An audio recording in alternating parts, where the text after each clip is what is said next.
boosting the threat posed by a caravan of Central American migrants who've crossed into Mexico to make the very slow journey towards this border.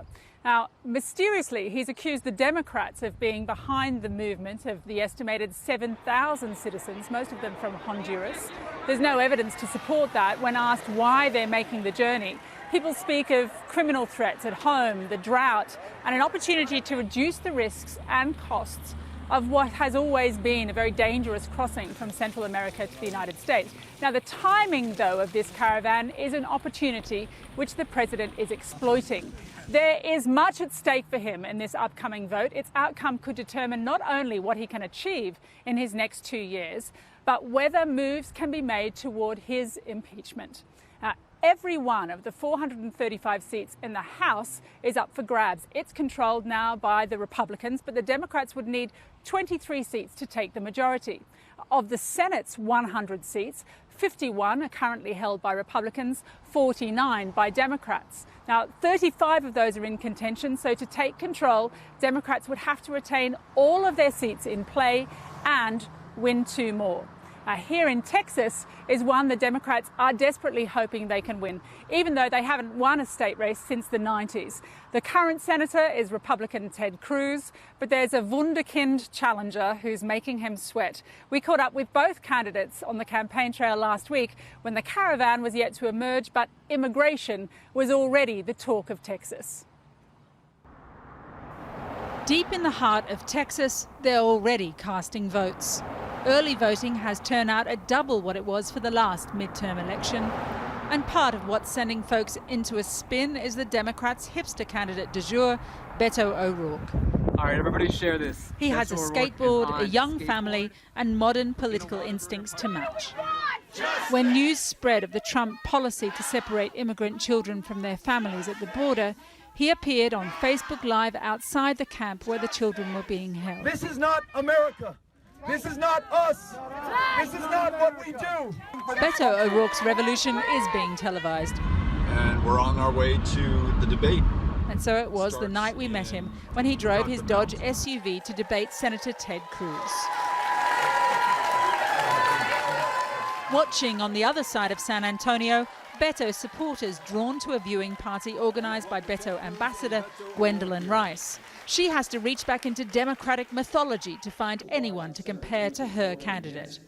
He seems to really understand and be able to relate to people kind of every type and class and persuasion, and that I think is why maybe we're starting to, why I thought of Bobby Kennedy. The fact he's visited every county in Texas and keeps going back is making everybody who hasn't volunteered before, we start to volunteer, and it gets a little bit addictive. It sounds slightly culty. It is a little bit culty, like it does, absolutely, but I think it's just a reaction to the negativity that we've been getting from the Republicans. Es un honor estar aquí con ustedes otra vez aquí en San Antonio. What I admire about him is that he can speak Spanish very well. I mean, really, like a local person. I really like that. He kind of reminds me of Kennedy, Robert Kennedy. He always goes around like this also, Robert Kennedy used to do that. As the debate ended, we drove to the TV station where it was held, looking for Beto. Beto, are there enough Democrats in Texas for you to win this? There are enough Texans, and we're not running to represent Democrats. We're not representing to represent Republicans. We're running to represent Texans. And so I think at this moment of division, this country's coming together, led by Texas. We're not allowing party to divide us. We're focused on doing those big things that this country should be able to lead on, whether it's healthcare or education or immigration. And I'm really inspired by the people in Texas that I've met who are going to lead the way. So we spoke to 2 of your supporters tonight who compared you to Bobby Kennedy. Do you feel the weight of their expectations? No, I feel the energy that they have, that they've contributed to this campaign. They're making this possible, and I'm just very lucky to be a part of it. Congressman, Thank you all. For Irish television, your Irish heritage. Is it something We had to scramble around the question from Irish television about his Irish heritage. And we have this amazing tradition in this country of accepting asylum seekers and refugees, immigrants who've helped to make this the greatest country in the world. And I want to make sure that we continue those traditions that have allowed us all to be so successful. Ever positive and smiles all round. Thank you all. But appearances can be deceiving. Meredith, you guys came out tonight to get a photo with Beto. Why? I was actually standing outside for Ted Cruz, but Beto came out. I'm confused, Meredith. I'm confused. Okay. You were here to see Senator Cruz. Yes. Originally. I agree with the way that he supports my president. Politics in the US is so tribal, it feels rare to run into someone prepared to stand together with the other side, even for a photo. But Meredith blames the Democrats for the current bitterness rather than her president. And I think that the election results in 2016 brought a lot of hostility on the Democratic side of the equation. That's brought a lot of just vitriol to politics because of their hatred for Donald Trump. They admit the president can be nasty himself, and no one can attest to that better than Ted Cruz. He was an opponent of the president in the brutal 2016 Republican primaries. And it got nasty. And then it ended, and I'll tell you what, nobody has helped me more.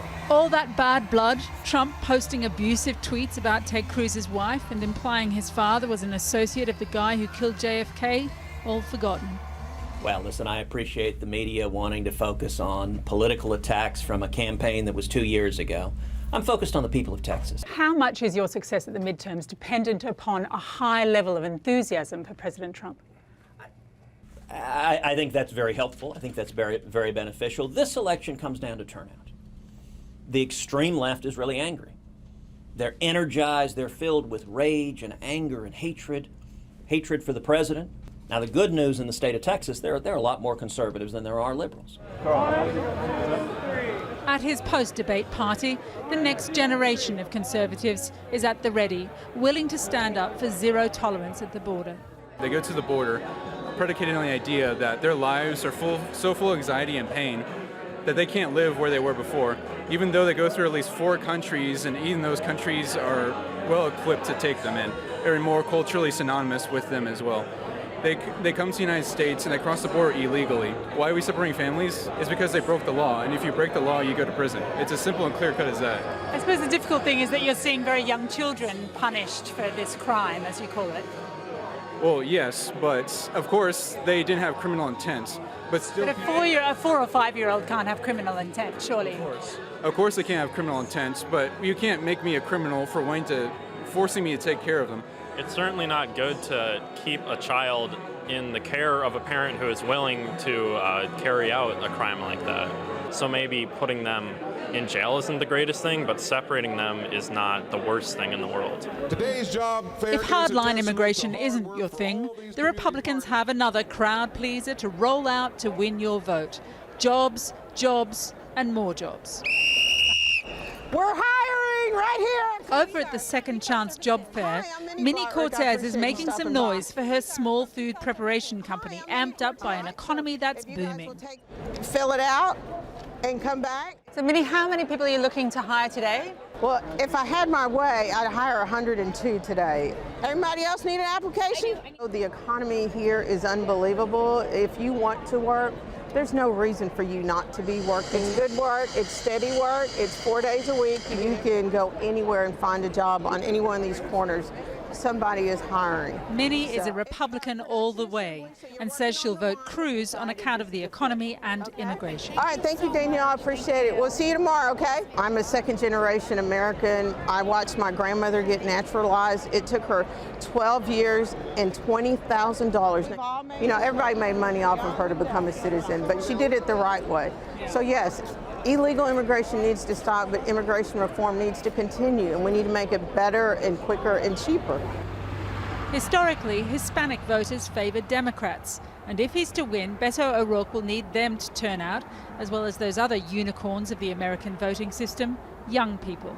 Are the polls worrying you? No, I feel great. We're in the best position that we could possibly have hoped to have been in, and we're going to win. Now it's up to Texas to decide whether that happens. All right, Ames, you up front? Or the Lone Star State stays on its well-traveled conservative course. So the nationwide vote is on November the 6th, but with the interception today of these pipe bombs that have been sent to Democratic figures as well as to the media, we're already hearing calls from people who are active at the most senior level of politics in America to say, look, please, can we cool the rhetoric? There is a lot of anger, not only about immigration, but also about sexual violence, the appointment of Judge Kavanaugh to the Supreme Court. So going forward, the question will be how actively the candidates themselves and the party's leadership decide to respond to these calls.